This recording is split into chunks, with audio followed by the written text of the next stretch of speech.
हमने आपको अपने कार्यकाल के अंदर देखा कि इन्होंने 200 के करीब किताबें लिखी और लिखते हुए इनके जीवन में बहुत ही सिंप्लिसिटी थी, सादा जीवन और उच्च विचार के आप धनी थे, इसमें कोई दो राय नहीं है। राधा जगदीश चंद्र जी कुर्ता पजामा पहना करते थे और साथ में खड़ाऊ पहनते थे और उनका जीवन जो एक सरल महापुरुष के समान दिखाई पड़ता था, एक अलौकिक और दिव्य पर्सनालिटी थी। जो भी उनके नजदीक संपर्क में आता था तो उनके द्वारा उन्हें एक चुंबकीय आकर्षण भी होता था। तो जैसा कि मैंने जिक्र किया कि आदरणीय जगदीश भाई जी ने बेहद किताबें लिखी, वो साथ साथ इस अपने इंस्टीट्यूशन के प्रति 2 मैगजीन्स जो आज भी निकलती हैं, ज्ञान अमृत और वर्ल्ड रिन्यूअल, निकाला करते थे। और साथ साथ उनका भाषाओं के ऊपर इतना मुहावरा था कि पूरी पूरी किताबें और साथ साथ संस्कृत के श्लोक भी उनको याद रहा करते थे। हमने कई बार उनके साथ ऐसा अनुभव किया कि बहुत सी किताबों का हवाला देते थे तो फला श्लोक फला किताब में किस नंबर पर किस पेज पर लिखा है, यहाँ तक की बातें उनको याद रहा करती थी। हमने देखा कि जगदीश भाई जी का जीवन एक विशेष जीवन था। क्यों मैंने ऐसा कहा? क्योंकि उनके साथ बहुत मिलना होता था। मैं यूनिवर्सिटी में दिल्ली में जब पढ़ने के लिए जाया करती थी तो कमला नगर का सेंटर हमारे 5 मिनट की दूरी पर पड़ा करता था और जब भी मुझे समय होता था तो मैं कमला नगर सेंटर पर चली जाया करती थी और जो ज्ञान अमृत और वर्ल्ड रिन्यूअल मैगजीन आप निकालते थे उसमें मैं उनको सहयोग दिया करती थी। एक बार की बात मुझे याद आती है कि जब मैं उनके पास जाती थी तो मैं शाम को अक्सर आर्टिकल्स लिया करती थी और शाम को आर्टिकल्स लेने के बाद मैं अपने लौकी घर जाती थी और उस समय यूनिवर्सिटी से आश्रम और आश्रम से घर की दूरी लगभग 2 घंटे की हुआ करती थी। तो रात को लेट घर पहुंचा करते थे और फिर 10 से 12 रात को बैठकर उन आर्टिकल्स को मैं जो उनसे काम मैंने लिया होता था उनको फेयर करती थी और फेयर करने के बाद उनको मैं जाकर के वापस दिया करती थी अगले दिन मॉर्निंग। तो मुझसे पूछा करते थे कि आप शाम को लेट यहाँ से निकलती हो और आपको अपनी पढ़ाई का भी काम करना होता होगा और साथ में आप ये आर्टिकल्स भी फेयर करती हो, तो एक आर्टिकल को फेयर करने में मिनिमम 1 घंटा लगा करता था। तो यदि 2-3 आर्टिकल हों तो आप समझिए 2-3 घंटे ऐसे ही निकल जाया करते थे। तो आप ये सब कार्य किस समय करती हो? तो मैं उनको जब बताया करती थी तो वो एकदम भाव विभोर हो जाते थे और ये सोचा करते थे कि बाबा के बच्चे देखो किस प्रकार से दिन रात मेहनत करते हैं और कितनी लगन रहती है कि बाबा के कार्य में हम 4 चांद लगा दें और हमारी भी अगर छोटी सी उंगली बाबा के कार्य में लग जाए तो कितना अच्छा है। तो इस प्रकार से एक बार की बात मुझे याद आती है कि मैं दिन के टाइम में उनको जो आर्टिकल्स फेयर किए थे क्योंकि यूनिवर्सिटी पहुंचने में थोड़ा लेट हो गई थी तो डायरेक्ट मैं कॉलेज चली गई और फिर जब दिन के समय पीरियड फ्री हुआ तो उस समय में मैं उनको वो आर्टिकल्स देने के लिए गई और जैसे ही मैंने उनको आर्टिकल्स दिए तो उस समय वो भोजन कर रहे थे। तो भोजन करते करते उनकी थाली में खीर थी और खीर को निकाल करके उन्होंने कहा कि उर्मिल बहन ये आपका शेयर है, आप इसको खाओ। मैंने देखा उनके मन के अंदर बहुत उदारता थी और हर एक के प्रति अपनत्व का भाव था और इस तरह अपनत्व के भाव में उन्होंने मेरा दिल जीत लिया। एक बार की बात और हंसी की याद आती है कि वो जितने ही रमणीक थे उतने ही वो गंभीर भी थे।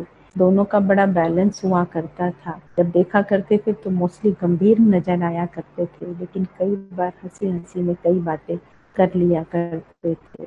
एक बार हमारे यहाँ दिल्ली यूनिवर्सिटी में फिजिक्स वर्सेस मेटाफिजिक्स के ऊपर एक टॉक रखी थी जो यूजीसी के चेयरमैन प्रोफेसर डीएस कोठारी की थी। तो उन्होंने मुझे कहा कि उर्मिल बहन मैं भी इस टॉक को सुनने के लिए चलना चाहता हूँ।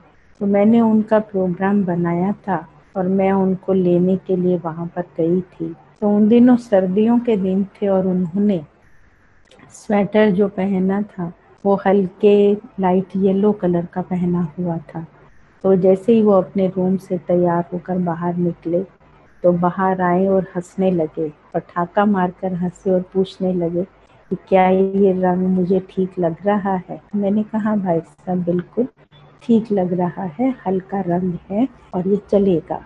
तो खूब हंसे और हंसने के बाद फिर वो हमारे साथ गए और वहाँ पर वो जो टॉक थी उनकी वो उन्होंने सुनी और फिर यूजीसी के चेयरमैन जो प्रोफेसर DS कोठारी थे उनको भी उन्होंने सुना।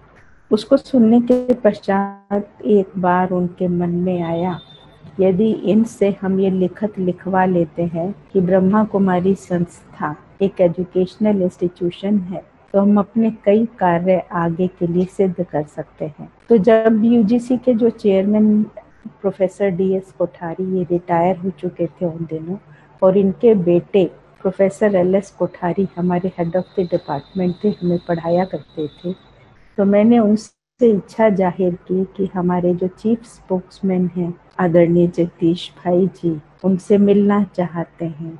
तो उन्होंने कहा अच्छी बात है। उन दिनों वो जयपुर में थे कोठारी साहब और उनकी तबीयत ठीक नहीं थी, तो उन्होंने वहीं पर कहा कि अभी मेरी आजकल तबीयत ठीक नहीं है और आप मुझसे मिलने के लिए भले आ जाओ।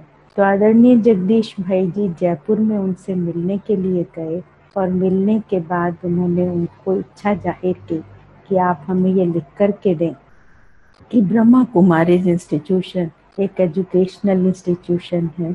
तो उन्होंने इस बात को लिखा और लिखने के बाद जगदीश भाई जी को बेहद प्रसन्नता हुई और उन्होंने मुझे भी बहुत शाबाशी दी कि आपकी वजह से एक बहुत बड़ी बाबा की सेवा हो गई है जो हमारे लिए आगे बहुत काम आएगी, क्योंकि यूजीसी के चेयरमैन होने की वजह से उनके साइन की बहुत ज़्यादा वैल्यू थी। और सबसे बड़ी बात कि उसके कुछ एक दिन के बाद ही उनका देहांत भी हो गया था। आदरणीय जगदीश भाई जी कन्याओं को बहुत उठाया करते थे। उनके मन में रहता था कि ये पढ़ी लिखी कन्याएं हैं और यदि ये यज्ञ में निकल आती हैं तो ये बहुत अच्छी सेवा कर सकती हैं। तो इसी भाव से वो हमें बार बार प्रेरणा देते थे कि आप यज्ञ में निकलो, आप लोग बहुत सेवा कर सकती हो। लेकिन हमारे मन में एक प्रश्न आता था कि पहले हम विदेश में जाकर के देखेंगे कि यदि विदेश की सेवाएं और वहाँ के तौर तरीके हमें पसंद आए तो फिर हम इंडिया में आकर उसके हिसाब से एक सेंटर खोल लेंगे। तो हमने अपनी ये इच्छा जगदीश भाई जी को जाहिर की कि भाई साहब आप रोज हमें कहते हैं कि आप यज्ञ में निकलो और सेवा में निकलो, हमें जब तक प्रेरणा नहीं आती है तब तक हम से यज्ञ में निकल कर सेवा नहीं करना चाहते हैं, क्योंकि सेवा तो हम अब भी कर रहे हैं। तो इसलिए हम पहले विदेश जाना चाहते हैं और यदि विदेश जाने पर हमें अच्छा लगता है तो हम यहाँ इंडिया में आकर उस पैटर्न पर सेवा केंद्र को बनाएंगे। तो उन्होंने बड़ों से बात की और बड़ों से बात करने के बावजूद जयंती बहन और जानकी दादी जी से भी बात की और दादी जी से बात करने के पश्चात उन्होंने 56 डेज का 1991 में हमारा ट्रिप बना दिया था। और उसके आधार पर जब हम वहाँ पर गए थे तो हमें बहुत अच्छा लगा था और हमने देखा कि वहाँ के सेवाओं के तौर तरीके और भारत के सेवाओं के तौर तरीके बिल्कुल ही अलग थे और वो बहुत प्रैक्टिकल दिखाई पड़ते थे। तो मन में एक बहुत उमंग उत्साह भी आया और ये भी लगा कि जो हम चाहते थे वो हमें यहाँ देखने को मिला और उस आधार पर हम सेवा केंद्र खोलेंगे। तो ये मन में एक संकल्प भी वहाँ पर लिया और जब यहाँ आए तो यहाँ आने के बाद हमने सेवा केंद्र को बनाया और हमें भी बहुत खुशी हुई और जगदीश भाई जी ने भी जब स्थान को देखा तो वो भी इस बात से बहुत ज़्यादा खुश हुए।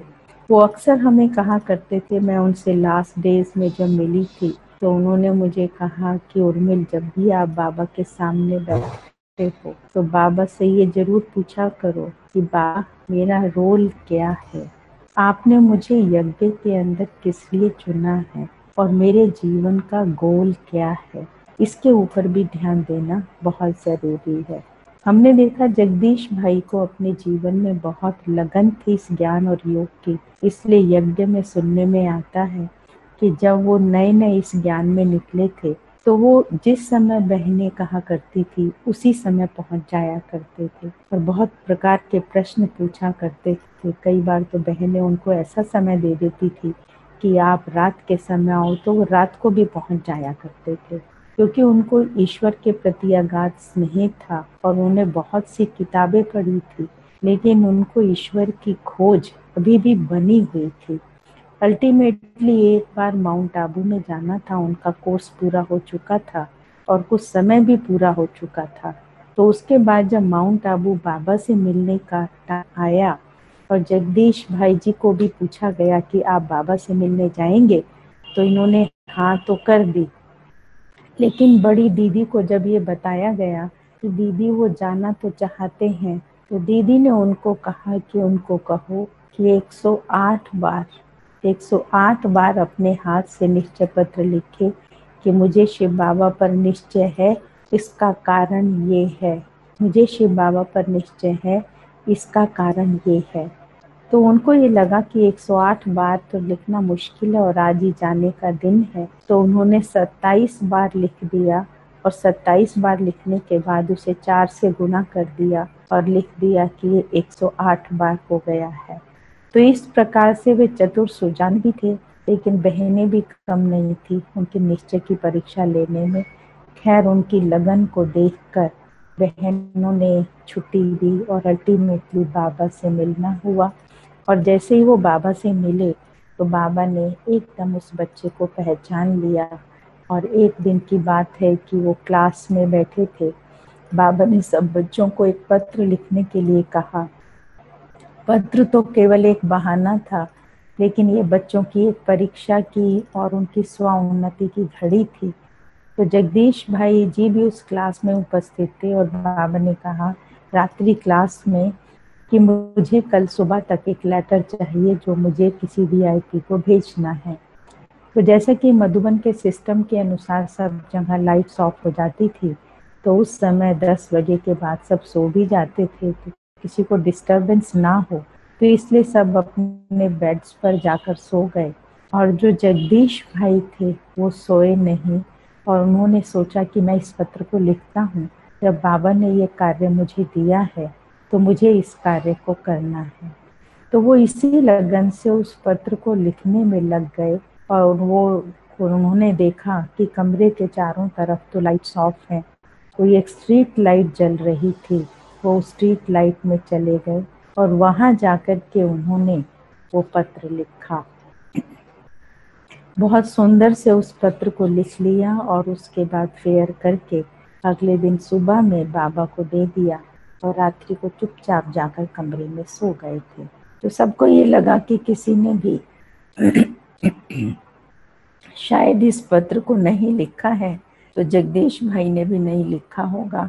तो बाबा ने जब सब बच्चों से पूछ लिया तो उसके बाद बाबा ने का ध्यान जगदीश भाई जी की ओर गया और उन्होंने बड़े प्यार से धीमे स्वर में कहा कि हाँ बाबा, मैंने वो पत्र लिखा है। तो बाबा ने जब ऐसे हाथ उनका देखा कि इन्होंने हाथ खड़ा किया है कि मैंने वो पत्र लिखा है, तो उसके बाद बाबा ने उनको एक वरदान दिया। स्टोरी तो बहुत लंबी है, लेकिन अल्टीमेटली बाबा ने उनको ये वरदान दिया कि you will be the mouth of this institution. तो उस दिन से उनको बाबा का ये वरदान मिल गया और वरदान मिलने के बाद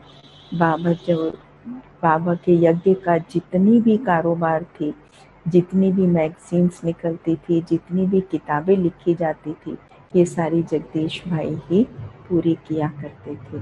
तो इस प्रकार से जगदीश भाई जी का जीवन हम सब के लिए एक रोल मॉडल रहा। और यदि हम चाहते हैं कि हम भी अपने जीवन को रोल मॉडल बनाएं, तो हम आदरणीय भाई साहब के जीवन से यही शिक्षा आज ले सकते हैं कि कभी भी यज्ञ के किसी कार्य में हम ना करें, हमेशा हाजी का रोल प्ले करें और हाजी के रोल को प्ले करते हुए यदि हम जीवन में आगे बढ़ेंगे, तो मैं समझती हूँ कि आज की पुण्यतिथि अवश्य ही सफल हो जाएगी और उस आत्मा को भी जो हमारे वाइब्रेशंस पहुंच रहे हैं, तो उस आत्मा को भी इन सब की बहुत खुशी होगी। तो यही मेरा आदरणीय भाई साहब के दिन, आज के दिन कहना है, और हमारी सच्ची श्रद्धांजलि तहे दिल से उनके प्रति है। आज हम ये समर्पित करते हैं।